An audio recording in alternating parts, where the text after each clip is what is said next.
Hey everyone, welcome to Trades of the Day. Hope you're doing splendid. Let's talk markets. Good gravy. A lot of things going on, some craziness, but I like it. A lot of volatility, made for day trading and made for option selling. So we're going to try to figure out exactly when this low is going to get here. As you know, the last few days I've been looking at and keeping an eye on this SPY move. And really what we have here is a pretty decent pennant pattern right there. And as I was mentioning early this morning, I expected it to gap down and trade higher, but it obviously did not do that. And that's totally understandable if that occurs. I wanted it to break bullish, but today it certainly did break bearish. And here is really when you know. 5-minute chart. This is the very open of the day. Nice bullish candle, right? Out of support. And again, I did the recording about an hour before market open, so we didn't really have any of this data yet. But once the market opened, beautiful bullish candle, another bullish candle, and then it just broke, snapped, cracked right in half. The support got taken out, and that was it. That's when we knew we were going bearish. So SPY, very pretty rollover, nice looking move. And at this particular point in time, very interesting event, we did close below the 200 simple moving average. So what's interesting about this is there is going to be some support down about there. Oops, I drew that line pretty terribly. Let me try a horizontal one, right about there. So we're going to have some support from this low. We actually did not get quite as low as we did back in February, but people are going to think it is.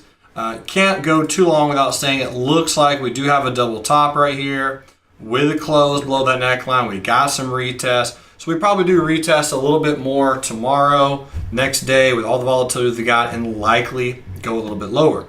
So we will just see. So in the meantime, let's go through our trades that we're in and just look over them. Here's GE, ticker symbol GE, and GE did do some good stuff so far today. So let me turn my drawings back on here. And I mentioned if GE doesn't make a lower low in the next 3 trading days, let's look to exit. So we'll keep holding, but so far it looks pretty good. So I do like that trend to continue. AutoZone, ticker symbol AZO, had a really nice move today. So AutoZone, this was a bearish trade that we had. It finally broke lower. This was a very nice bearish gap and go, and AutoZone traded to the target. If you held for longer, that's totally fine, but 624.73. So close that. Target on this one, 624.73. And again, not a lot of shares on that one, but comfortable little move. So AutoZone worked out decently okay, and we're going to see how the other ones play out, of course. But we shall see how these, how these play out.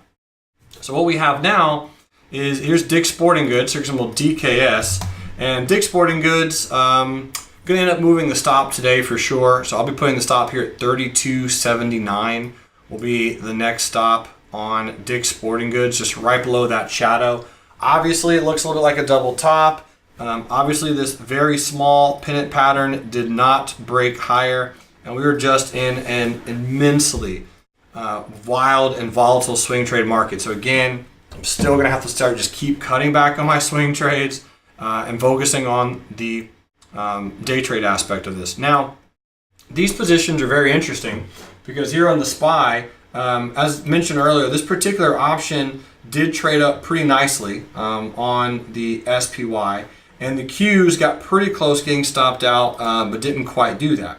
So this is really what's called a strangle in the market because you have puts on the Qs, right, and you have calls on the SPY. So as I mentioned, one of those has to work.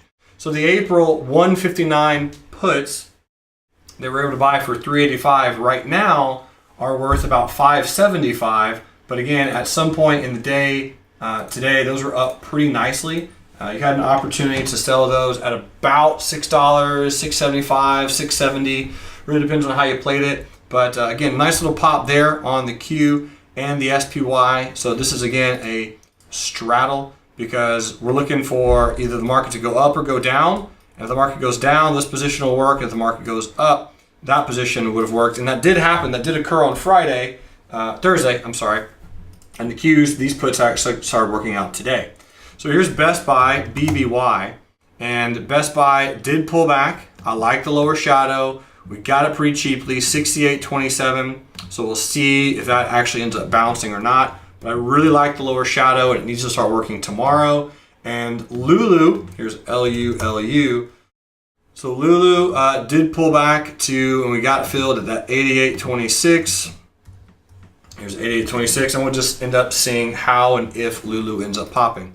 Now for our swing trades, here's the Alcoa put sale. And again, this is for May. So Alcoa still looks a little on the weaker side, but just relatively speaking on a pretty decent blue chip stock, I don't feel that bad about put some shares down here. So we'll just keep an eye on this one and see what ends up transpiring. But so far those look okay. Facebook, so Facebook looking a little more bearish for sure, but unless we close below that purple line, I'm not really that stressed out about Facebook. But if we do, we're going to buy some longer term puts on those. We're going to close out these put sales for a loss. Won't be that bad of a loss, I hope. And then we're going to hold on to the puts and hopefully make some serious carnage with those moves. Here's Acacia, ACIA, and Acacia was down today as well with most of the market. Again, $35 put sale. Wouldn't mind owning shares down there, so we're going to see what Acacia ends up doing. Tesla was also a bearish day. I'm not necessarily worried about our 150 put sale, if I'm being open and honest, but as long as Tesla does not close below 247.07. If we close below the low of Thursday's candle, this is going to be a big deal. Now, Tesla was also one I mentioned earlier this morning, and this is also one I was looking at potentially trading bullish. But what was interesting, again, here's the pre-market. Let me turn these moving averages off for a second. So when this pre-market was coming in, this is what started occurring as we were chatting.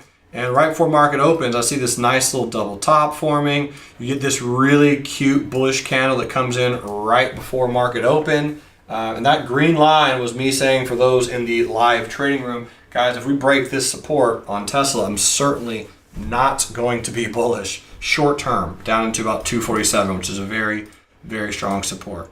So Tesla is just hanging out doing this thing. I think we're going to be fine on that put sale though.